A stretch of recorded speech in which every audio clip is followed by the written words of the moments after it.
ത്രിയേക ദൈവത്തിന് സ്തുതി. യേശുവിൽ സ്നേഹവന്ദനം. ഒരു പെൺകുട്ടി നെയ്ത്തുശാലയിൽ തുണി നെയ്യുകയാണ്. അവൾക്ക് പരിചയക്കുറവുണ്ട്. കൂടെയുള്ളവരെല്ലാം തുണി നെയ്ത്തിൽ അതീവ സമർത്ഥരും. മാത്രമല്ല, തെറ്റുകൾ വന്നാൽ അതുമാത്രം കണ്ടുപിടിച്ച് വിമർശിക്കുന്നവർ. അവൾ മടിച്ചും പേടിച്ചുമാണ് ദിവസവും ജോലിക്ക് പോകുന്നത്. ഒരിക്കൽ അവളുടെ ജോലിയിൽ വലിയൊരു പിഴവ് വന്നു. അവൾ നെയ്തുകൊണ്ടിരുന്ന യന്ത്രത്തിൽ നൂലുകൾ ഉടക്കുവാൻ തുടങ്ങി. കെട്ടുവീഴുന്ന നൂലുകൾ അഴിക്കും തോറും കൂടുതൽ കെട്ടുകൾ വീഴുവാൻ തുടങ്ങി. അവളുടെ ശരീരമാകെ തളർന്നു. കണ്ണുകളിൽ ഭയം പടർന്നു. ആ യന്ത്രം നൂലുകളിൽ കുടുങ്ങി നിന്നുപോയി. ആ സമയം നെയ്ത്തുശാലയുടെ ഉടമസ്ഥൻ അവിടേക്ക് വന്നു. അയാൾ അവളുടെ മുഖത്തെയും കെട്ടുവീണ ആ യന്ത്രത്തെയും കണ്ടു. അവൾ പറഞ്ഞു, എന്നോട് ക്ഷമിക്കണം.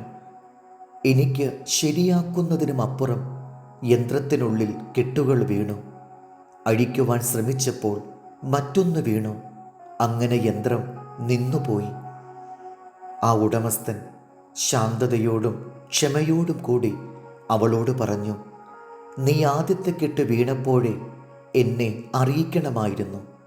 ഞാനാണ് ഈ യന്ത്രം കണ്ടുപിടിച്ചത്. ഇതിൻ്റെ എല്ലാ തകരാറുകളും എനിക്ക് പരിഹരിക്കുവാൻ കഴിയും. എന്നാൽ നീ എന്നെ ഭയന്നു. നിന്റെ കൂടെ ജോലി ചെയ്യുന്നവരെ നീ പേടിച്ചു.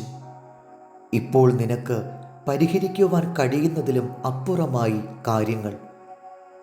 അയാൾ ക്ഷമയോടെ ആ യന്ത്രഭാഗങ്ങൾ അടിച്ചെടുത്ത് കുരുക്കുകളെല്ലാം പരിഹരിച്ചു. ആ യന്ത്രം വീണ്ടും പ്രവർത്തിച്ചു തുടങ്ങി. അവൾക്ക് പുതിയൊരു ആത്മവിശ്വാസമുണ്ടായി. ഹൃദയത്തിൽ സമാധാനവും. നമ്മുടെ ജീവിത പ്രശ്നങ്ങൾ ആദ്യമേ ദൈവത്തിന് കൊടുക്കണം. നമ്മുടെ കൈവിട്ടു പോകുന്ന അവസ്ഥയിലെത്തുവാൻ നാം കാത്തിരിക്കരുത്. നമ്മെ നന്നായി അറിയുന്ന ദൈവത്തിൻ്റെ പരിഹാരങ്ങൾ നമുക്ക് നേരത്തെ ലഭിക്കണം. നിങ്ങളെ നന്നായി അറിയാവുന്ന ദൈവത്തിന് തൻ്റെ ഒരു വാക്കുമതി നിങ്ങളുടെ സകല കുരുക്കുകളും അഴിക്കുവാൻ. സങ്കീർത്തനം 94:18.